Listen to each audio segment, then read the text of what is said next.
चलिबा चाही असिगे अरोइबा नुमित डिसेंबर 38 अमदी लाकदोरिबा चाही लिसिंगनिगे सुपना कुनमरिगे जनवरी अमा चाही हौबगे थौरमसिंग याइदिपोक माइकैरोमदा पांगथोकपिगनु अमदी चाही सुदना मयाई काबा चिंजाक चासिन थक्सिलगा गाड़ी थौबिगनु हाइना नोंगपोक सयांग अपुनबा लुप NSAL ना मियामदा appeal तौरक्ले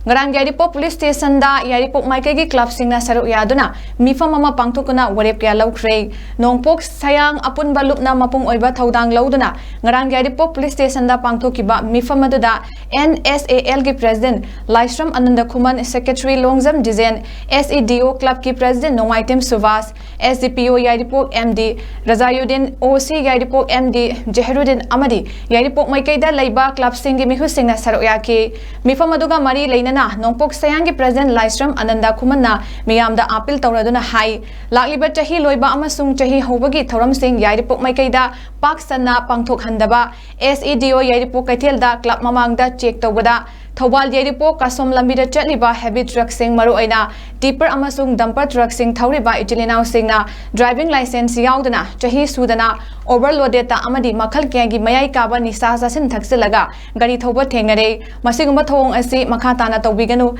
Karigumba Sigumba Piba Masida Makatana Tengnarabadi Yairipok Maikaida Lairiba Club Singa Laurokpa Warep Singda Gari Mapu Singna Pugadabani Amaromda Tha Asigi Kuntreta Wangkem the Tokiba Laibak Tiba Lambigi Thaudok Amada Nupi Mata Ama Laikidaba Amadi Anina Soktuna Hauzik Hospital da Laikan Nudana Lairiba Asigi Matangda Gari Singi Mapu Singna Ngarang Ayupung Tara Fawagi Manungda Laknaba Haizaki Vadu Kana Amata Lakidavagi Tawong Aduba Yaning Daba Fongdoki